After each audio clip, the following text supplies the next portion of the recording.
तर नमस्कार मित्रांनो, स्वागत आहे तुमचं हवामान अपडेट्स या यूट्यूब चॅनलवर। तर मित्रांनो, आज आहे 6 ऑगस्ट 2024।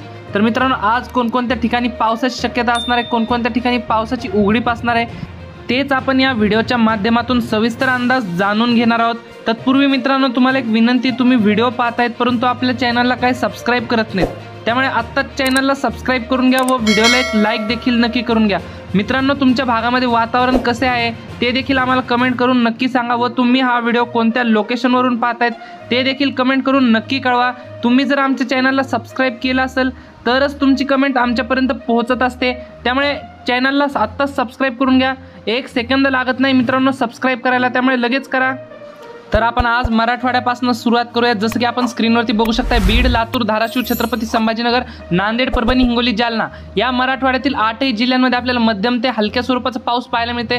तर काही ठिकाणी आपल्याला जोरदार स्वरूपाचा पाऊस देखील पाहायला मिळते। आपण जसं की स्क्रीनवर बघू शकता, माजलगाव, परभणी, बीड, लातूर या भागामध्ये आपल्याला मध्यम ते हलक्या स्वरूपाचा पाऊस पाहायला मिळते। लातूर, उदगीर, औसा, निलंगा या भागामध्ये देखील आपल्याला जोरदार स्वरूपाच्या पावसाची शक्यता पाहायला मिळते। एकंदरीत मराठवाड्यातील 8ही जिल्ह्यांमध्ये मित्रांनो आपल्याला भाग बदलत मध्यम ते जोरदार स्वरूपाचा पाऊस पाहायला मिळते।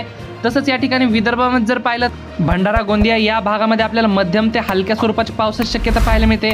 अमरावती, अकोला, नागपूर, चंद्रपूर या भागामध्ये हलक्या स्वरूपाची पावसाची शक्यता पाहायला मिळते।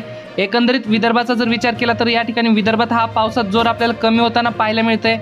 तर मित्रांनो, खानदेशमध्ये देखील जळगाव, धुळे, नंदुरबार, धुळे, मालेगाव, साक्री पावसाची शक्यता, पावसाचा जोर हा कमी होताना आपल्याला पाहायला मिळते।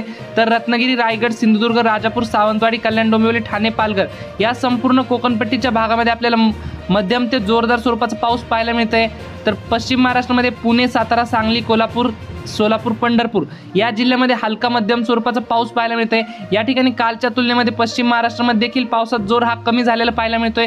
एकंदरीत संपूर्ण राज्याचा विचार केला तर या ठिकाणी मराठवाडा व पश्चिम महाराष्ट्रामध्ये मध्यम स्वरूपाचा पाऊस पाहायला मिळते। तर विदर्भामध्ये पावसाचा जोर हा कमी झालेला आहे, तसेच उत्तर महाराष्ट्रात देखील पावसाचा जोर कमी झालेला पाहायला मिळते। तर कोकणपट्टीमध्ये पावसाची संततधार पाहायला मिळते। तर मित्रांनो, ही होती हवामानाबद्दल छोटीशी माहिती आवडल्यास आपल्या चॅनलला सबस्क्राइब नक्की करा। धन्यवाद। तर भेटूयात पुढच्या व्हिडिओमध्ये।